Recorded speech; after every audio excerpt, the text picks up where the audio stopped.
Savitri silks చేనేత వస్త్రాల అద్భుత ప్రపంచం. సంప్రదాయం స్టైల్ ఒకే చోట.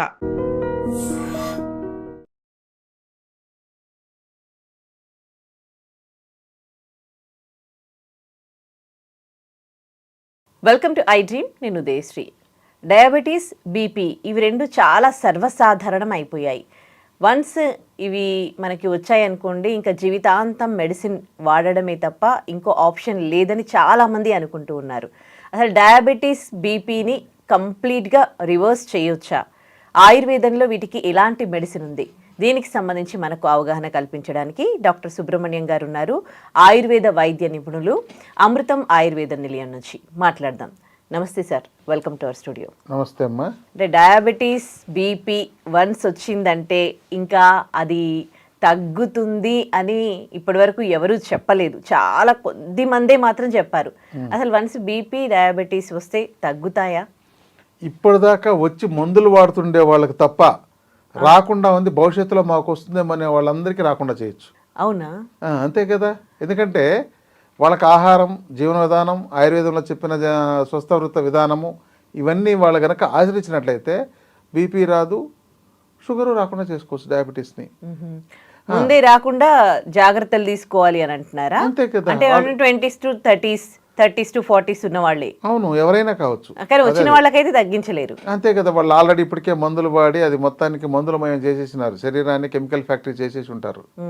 ఆ ఫ్యాక్టరీలో నుంచి మళ్ళీ వీటన్ని బయటకు తీయడం కష్టం. కాబట్టి ఇది రాకుండా ఉండేవాళ్ళు. ఎందుకంటే భవిష్యత్ తరాలు బాగుండాలంటే కొన్ని ఆహార విధానం, జీవన విధానాలు నేర్చుకోవడం అనేది చాలా ముఖ్యం. దీనికి ఆయుర్వేద విధానం చాలా అవసరం. అసలు బీపీ ఎందుకు వస్తుంది? ఒక చిన్న ప్రశ్న వేసుకోండి. సరిపడినంత నీరు తాగకపోతే, అవన్నీ కాదండి, సరిపడినంత నీరు తాగకపోతే వాళ్ళకి శరీరంలో రక్తం చిక్కబడిపోయి దాని యొక్క ఒత్తిడి వల్ల బీపీ వస్తుంది. అందుకే నీరు కూడా వస్తుంది అని అంటారు కదా. అంటే తాత ముత్తాతలకు, తల్లిదండ్రులకు ఉంటే ఆస్తులు వస్తాయండి, రోగాలు రావు. రోగాలే వస్తాయని అంటారు కదా. అదే మనం అదే ఆస్తులు కూడా అలవాటు పడి రోగాలు కూడా అలాగే వస్తాయని అనుకుంటుంటారు. ఇది చాలా అంటే ఎక్కడో పొరపాటున జరగవచ్చు కొంతమందికి. ఎందుకంటే వాళ్ళ తల్లిదండ్రులు చేసిన తప్పులే వీళ్ళు చేసి ఉండొచ్చు, వాళ్ళకి తెలియకుండా వాళ్ళు చేసి ఉండొచ్చు. ఒకప్పుడు అంటే 1947లో మనకు వచ్చినప్పుడు యావరేజ్ లైఫ్ స్పాన్ చూడండి 30 ఏళ్ళ లోపే ఉంది. ఈరోజు 70 ఏళ్ళకి వచ్చారు. ఎలా వచ్చారు? వైద్య విజ్ఞానం ఇంత మెరుగవడం వల్ల, ఇంత చెప్పడం వల్ల ఈరోజు యావరేజ్ లైఫ్ స్పాన్ 70 ఏళ్ళు దాటుతోంది. కారణం ఏంటి? అప్పట్లో వాళ్ళకి సరైన వైద్య సౌకర్యాలు లేవు. ఎవరైనా ఆరోగ్యకరంగా ఉండేవాళ్ళు చాలా ఏళ్ళు బతికేటోళ్ళు. ఎందుకంటే మంచి ఆహారం దొరికేది, ఏ కెమికల్స్ లేనివి, ఏ పెస్టిసైడ్స్ లేనివి దొరికేవి సహజసిద్ధంగా. వాటిలో న్యూట్రిషన్ బాగుండేది. అక్కడ ఆరోగ్యకరంగా ఉండేవాళ్ళు 90 ఏళ్ళు, 100 ఏళ్ళు, 120 ఏళ్ళు, 130 ఏళ్ళు కూడా బతికిన వాళ్ళు ఉన్నారు. ఇక చాలామంది ఆయుష్ను కాపాడుకోలేకపోయినారు, ఎందుకంటే సరైన విజ్ఞానం లేకపోవడం. ఇప్పుడు అన్నీ అందుబాటులోకి వచ్చాయి కాబట్టి ఇప్పుడు ఒక మంచి ఆహార విధానాన్ని, అంటే మంచి మిల్లెట్స్ కావచ్చు, లేకపోతే రకరకాల, ఇప్పుడు మనకు గ్రెయిన్స్గా తీసుకున్నట్లయితే 200-300 రకాలు అందుబాటులో ఉన్నాయి. మన వాళ్ళు 2-3 రకాలు మాత్రమే వాడుకుంటున్నారు. నీళ్లు తాగండి తాగండి అని ఇప్పుడు అందరూ చెప్తున్నారు. ఇప్పుడు కొంతమంది తాగి బీపీ తొందరగా తెచ్చుకోకుండా ఉండే వాళ్ళు ఉన్నారు. అలాగే మధుమేహం, షుగర్ తింటే డయాబెటీస్ పెరుగుతుందేమో, అది వచ్చేస్తుందేమో అని ఇప్పుడే షుగర్ దానికోసం దూరంగా ఉండేవాళ్ళు, కాపాడుకుంటే వాళ్ళు ఉన్నారు. బ్లాక్ షుగర్ అని వాడుతున్నారు, హనీ వాడుతున్నారు, బెల్లం వాడుతున్నారు, ఆర్గానిక్ అని ఇలాంటి వాటిని ప్రయత్నం చేస్తున్నారు. వాళ్ళకి అసలు తెచ్చుకోలేకుండా కాపాడుకుంటున్నారు. ఎంతో మంది కంట్రోల్లో ఉన్నారు. అందుకని వచ్చేసి ఇప్పటికే మందులు వాడుతున్న వాళ్ళని మనం ఏం చేయలేకపోవచ్చేమో, కానీ అంటే వాళ్ళని కూడా అదుపులోకి ఆయుర్వేద మందులతో తీసుకురావచ్చు. కానీ దాంతో ఇప్పటికే మందులు వాడి కొన్ని సైడ్ ఎఫెక్ట్స్ వచ్చిండే వాళ్ళు ఉంటారు. ఎగ్జాంపుల్, డయాబెటీస్ అయితే పెరిఫెరల్ న్యూరోపతి ప్రాబ్లం వచ్చేస్తుంది, కాళ్ళల్లో తిమ్మిర్లు, మంటలు, ఇవన్నీ.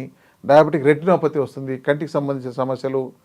ఇక మిగతాది హార్ట్కి సంబంధించి అన్ని ఆర్గాన్స్, ఇన్నర్ ఆర్గాన్స్ అన్నిటికి సంబంధించి కూడా రకరకాల రోగాలు వచ్చే అవకాశాలు ఉన్నాయి.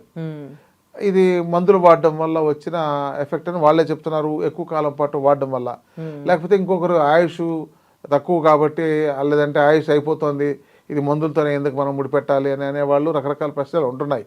కానీ రాకుండా కాపాడుకున్న వాళ్ళు చాలా మంది ఆహార జీవన విధానంతోనే కాపాడుకున్న వాళ్ళు చాలా మంది ఉన్నారు. కొంతమంది బ్రేక్ఫాస్ట్ చేస్తారు, కొంతమంది బ్రేక్ఫాస్ట్ చేయరు, ఏమైనా లిక్విడ్స్ అట్లాంటివి తీసుకుంటూ ఉంటారు.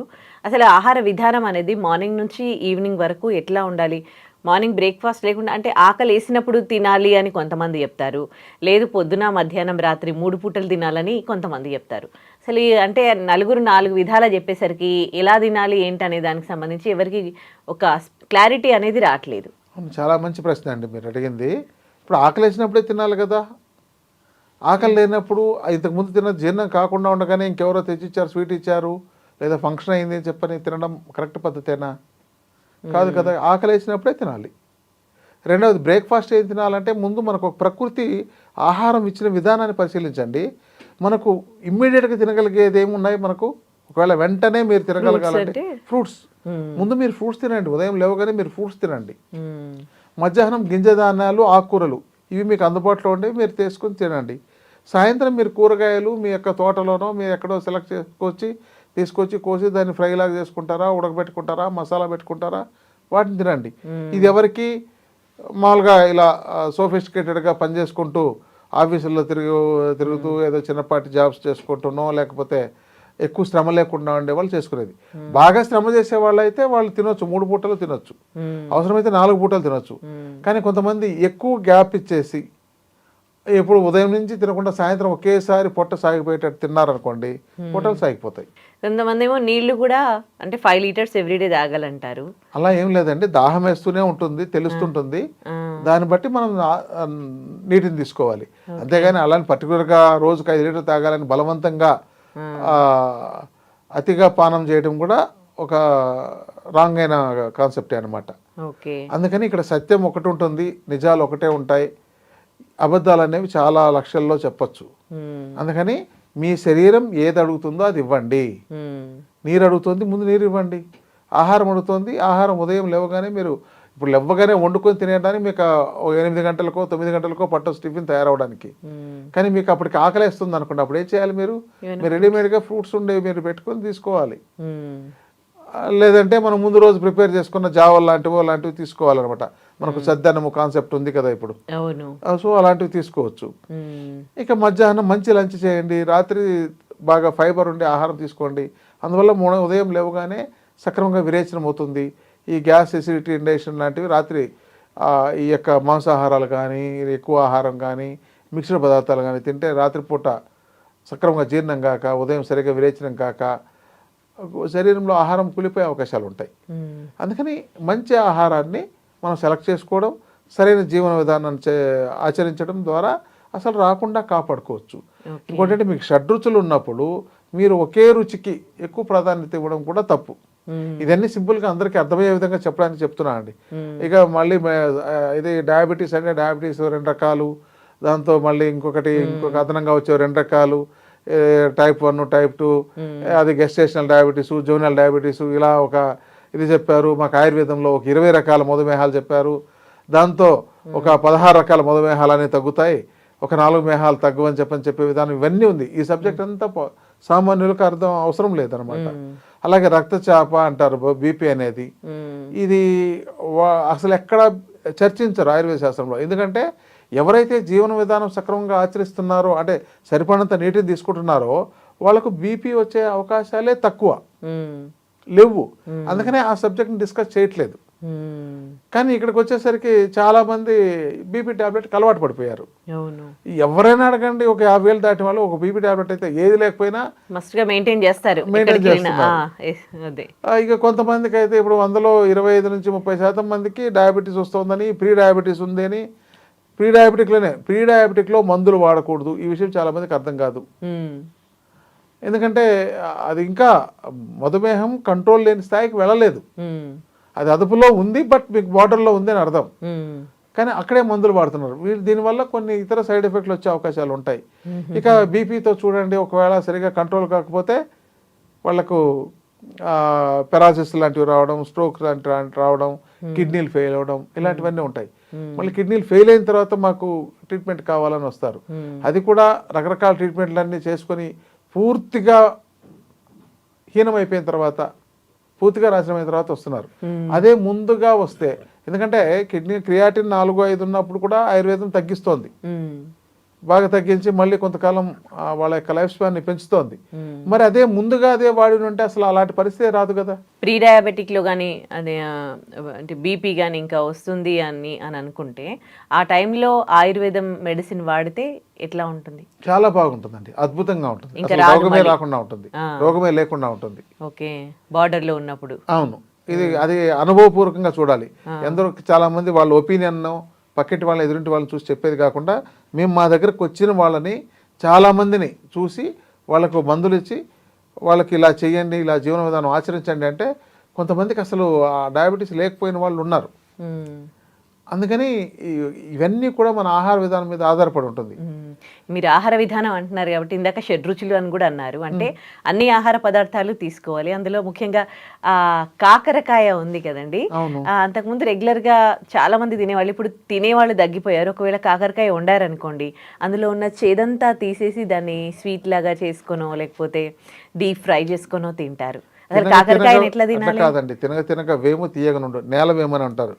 నేల వేమని ఉంటుంది. ఆ పద్యంలోని మైనింగ్ ఏంటంటే తినగా వేము తీయగనుండు అంటే వేము అంటే నేల వేము అని ఒక ప్లాంట్. ఆ ప్లాంట్ని మీరు తీసి ఆ ఆకును కనుక మీరు నమిలారనుకోండి, ఆ తర్వాత అది ఎంత చేదు ఉంటుందంటే మీ నాలుగును కోసేసుకుందామేమో అనేంత చేదు వస్తుంది అనమాట. అదే దాన్ని ఎందుకు చెప్పారంటే తినగా వేము తీయగనుండు అంటే కొన్ని రోజులకు అది వాడేది అలవాటు అవుతుంటే ఆటోమేటిక్గా అన్నీ బాగుంటాయి.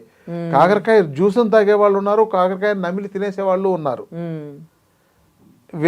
వేపాకని నమిలి తినేసే వాళ్ళు ఉన్నారు. మరి వాళ్ళకి మాత్రం బాగుంటుంది, మిగతా వాళ్ళకి ఎందుకు లేదు? వీళ్ళు ఎంతసేపు తీయటి పదార్థాలని బాగా అలవాటు చేసి ఆ టేస్ట్ బడ్స్ అన్ని వాటినే యాక్సెప్ట్ చేసేటట్టు చేశారు కాబట్టి, లేదంటే కారం తిని దాన్నే యాక్సెప్ట్ చేసేటట్టు చేశారు కాబట్టి, మీరు అన్ని రుచుల్ని అంటే చేదు ఒకరిని చిన్నప్పటి నుంచి అలవాటు చేస్తురండి, మీ పిల్లలకి ఇస్తురండి, పెద్దవాళ్ళు అయిన తర్వాత దాన్ని వాళ్ళు ఏ భేదభావం లేకుండా తినగలుగుతారు, అన్నిట్లాగానే తినగలుగుతారు. అందుకని మళ్ళీ ఆ చేదు దాన్ని తీయగా చేసుకోవడం, దానికి బెల్లం కలిపి తీసుకోవడం ఇదొక తినడం కూడా వేస్టే కదా, ఇంకా అంతే కదా మరి. కాబట్టి ఆ చేదు పదార్థాలు, అందుకని ఆయుర్వేదంలో ఆకుకూరల్లో చాలా వరకు చేదు ఒగరుండేవి కూడా ఉంటాయి, వాటిని ఎక్కువ అలవాటు చేయాలి. ఈ ఆకుకూరల్ని ఎవరు వాడట్లేదు, ఒక 5-6 రకాలు 10 రకాలు మహా అంటే. మనకు అందుబాటులో 350 రకాలు ఉన్నాయి. 350 రకాలు. మరి ఎంతమంది సేకరించుకున్నారు? ఎంతసేపు ప్రతి వ్యక్తికిను ఆకుకూరలు అంటే పాలకూర, తోటకూర ఇవి తెలుసు తప్ప ఇంకా అంతకు మించి ఇంకా. అవును, అందుకని వీటిని రాకుండా ఇప్పటిదాకా రాని వాళ్ళు రాకుండా కాపాడుకోవచ్చు, భవిష్యత్తులోనే లేకుండా చేసుకోవచ్చు. ప్రారంభ స్థాయిలో ఉండే వాళ్ళు కూడా కంట్రోల్ చేసుకోవచ్చు, అది రాకుండా లేకుండా చేసేసుకోవచ్చు. తీవ్రమైన స్థాయిలో వాళ్ళకు లక్షణాలను బట్టి ఇతర వ్యాధులు అంటే ఇతర డెవలప్ అయ్యే సమస్యలు అంటే ఇప్పుడు న్యూరోపతి ప్రాబ్లమ్స్ కానీ, రెటినోపతి ప్రాబ్లం కానీ, ఇంకా ఇతర ఇన్నర్ ఆర్గాన్స్ అంటే హార్ట్, లంగ్స్, లివరు, కిడ్నీస్ వీటికి వచ్చిన సమస్యలు ఏమైనా ఉన్నట్లయితే, బ్రెయిన్కి ఏమైనా సమస్యలు వచ్చినట్లయితే దానికి తగిన మందులు తీసుకొని వాళ్ళు మేనేజ్ చేయడమే తప్ప వాళ్ళు మళ్ళీ రివర్స్ చేసేయడం కష్టమవుతుంటుంది. అందుకని ప్రారంభంలో మంచి చికిత్స చేసుకొని తగ్గించుకోవచ్చు, రాకుండా ఆహార జీవన విధానాన్ని ఆచరించి కాపాడుకోవచ్చు. And for more videos, please subscribe to iDream. Please subscribe to iDream. Please subscribe iDream. And please subscribe to iDream. For more videos, subscribe to iDream. please like, share and subscribe to the channel. Congratulations, iDream. Subscribe to iDream. Subscribe to iDream. So subscribe to iDream Media. iDream ki iDream team andarki huge congratulations. Please subscribe iDream Media. Please subscribe to iDream. Subscribe iDream. Please subscribe to iDream. iDream అంటే నా కళల channel subscribe చేసుకున్న నోరు తిరుగుతలేదు, మీరైతే గంట గుర్తు కొట్టరు. For more such videos, please subscribe to iDream. Subscribe to iDream. Please subscribe to iDream. Please subscribe iDream Media. Please do subscribe to iDream. Please subscribe to iDream Media. For best entertainment and information, please subscribe iDream. And don't forget to subscribe to iDream.